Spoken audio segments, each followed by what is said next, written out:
is Sarah Lawrence, and this video is about adults with intellectual disabilities, specifically how to have positive interactions with them and understand their information needs in a library context.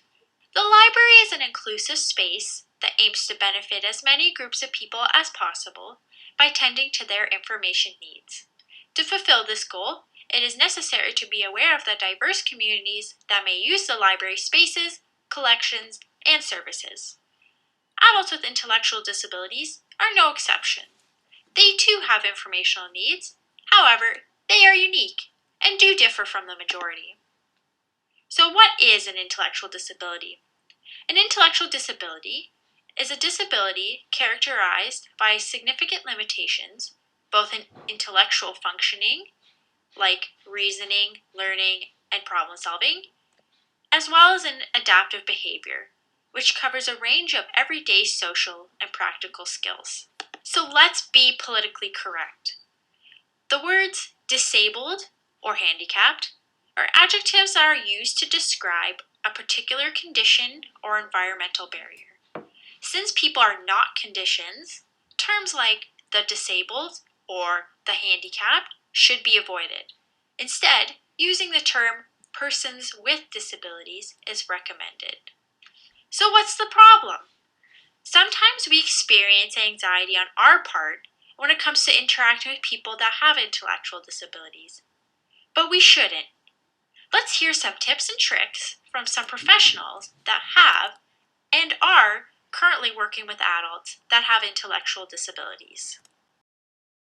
Developmental disabilities, the best option that you have is to be open and just be friendly when you're addressing them, as well as it's really helpful to have like basic sign language just in case they do not speak verbally with you.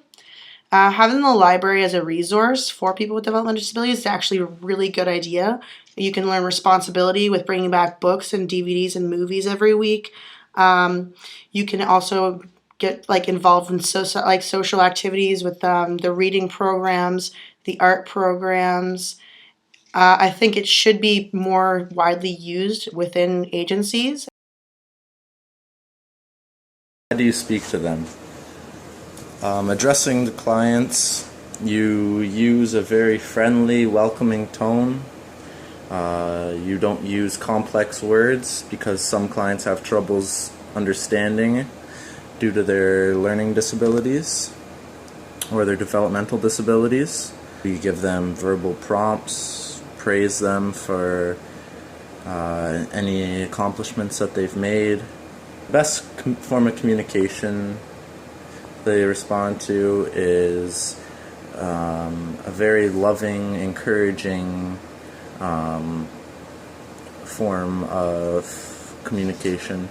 All the clients I work with do understand simple conversations. Some clients I know that do live in a facility, they need cue cards to communicate. So there's many different ways. So, what are academics saying?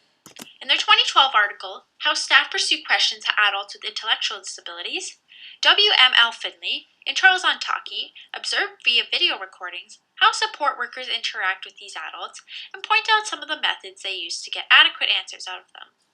This is important for us in library and information studies because we perform reference services daily, where asking questions is mandatory to get the information we need out of our patrons to help them. So, Finley and Ontaki concluded that the best ways to encourage these adults to answer questions is through 1. Question repetition.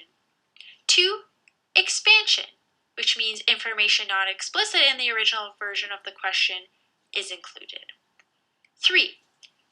Using questions about desire versus intentions. So, when service users gave no apparent response, staff were often observed alternating between questions about the person's behavioral intention, for example, are you going to, and about their desire.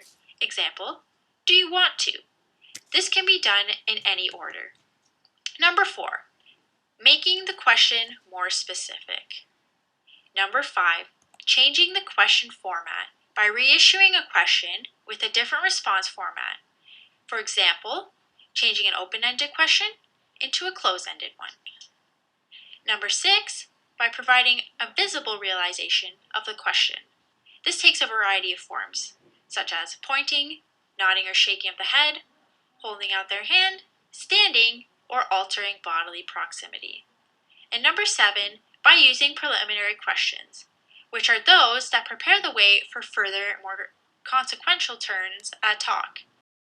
So to conclude, there's a lot we can do to make adults with intellectual disabilities feel included in the library community.